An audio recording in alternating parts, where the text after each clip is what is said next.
अथ पाप मोचनी एकादशी महात्म्य। धर्मराज युधिष्ठिर बोले, हे भगवान, मैंने फागुन माह की शुक्ल पक्ष की एकादशी का महात्म्य सुना। अब आप चैत्र माह के कृष्ण पक्ष की एकादशी के बारे में बतलाइए।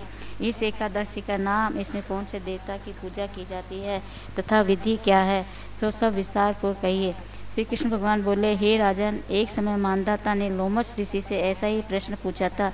तब लोमश ऋषि ने उत्तर दिया, हे राजन, चैत्र माह के कृष्ण पक्ष की एकादशी का नाम पाप मोचनी है।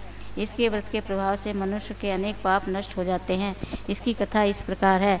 प्राचीन समय में एक चैत्र रथ वन में अप्सराएं वास करती थी। वहाँ हर समय बसंत रहता था।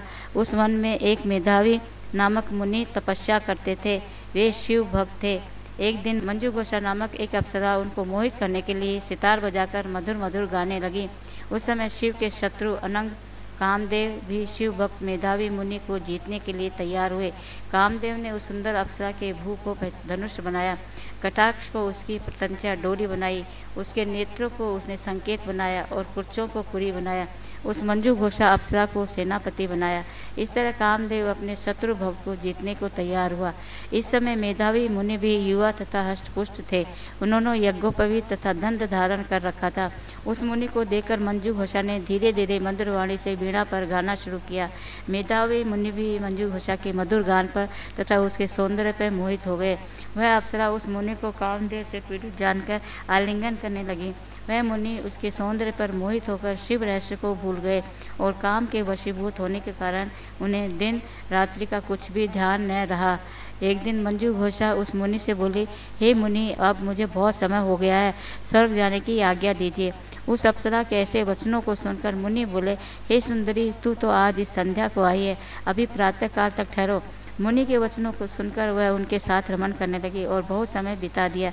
फिर उसने मुनि से कहा, हे मुनिदेव, आप मुझे स्वर्ग को जाने की आज्ञा दीजिए। मुनि बोले, अरे अभी तो कुछ भी समय नहीं हुआ है, अभी कुछ और देर ठहर। इस पर अप्सरा बोली, हे मुनि, आपकी रात्रि तो बहुत लंबी है, अब आप सोचिए कि मुझे आपके पास आए कितना समय हो गया। उस अप्सरा के वचनों को सुनकर मुनि को ज्ञान प्राप्त हो गया और उस समय का विचार करने लगे।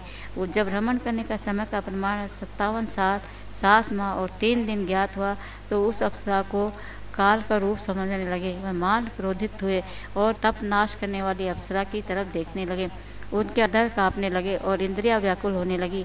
वह मुनि उस अप्सरा से बोले, हे दुष्ट, मेरे तप को नष्ट करने वाली, तू अब मेरे श्राप से पिशाचनी हो जा। तू महान पापनी और दुराचरानी है, तुझे धिक्कार है। उसी मुनि के श्राप से वह पिशाचनी हो गई। तब वह बोली, हे मुनि, अब मुझ पर क्रोध को त्याग कर प्रसन्न हो जाओ और इस शाप का निवारण कीजिए।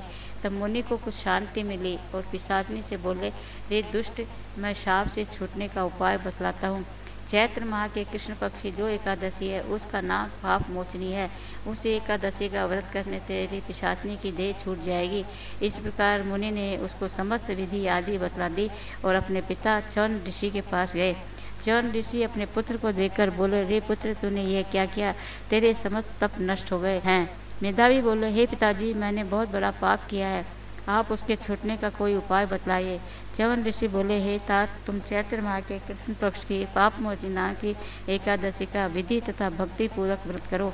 वचनों को सुनकर मेधावी ऋषि ने पाप मोचनी एकादशी का विधि पूर्वक उपवास किया। उसके प्रभाव से इनके समस्त पाप नष्ट हो गए। मंजू घोषा अप्सरा भी पाप मोचनी एकादशी का व्रत करने से पिशाचनी की देह से छूट गई और सुंदर रूप धारण करके स्वर्ग लोक को चली गई। लोमश बोले, हे राजन, इस पाप मोचनी एकादशी के प्रभाव से सब पाप नष्ट हो जाते हैं। इस एकादशी कथा के श्रवण पढ़ने से 1000 गोदान करने का फल मिलता है। इस व्रत के करने से ब्रह्म हत्या करने वाले, अगंबा गमन करने वाले आदि के पाप नष्ट हो जाते हैं और अंत में स्वर्ग को जाते हैं।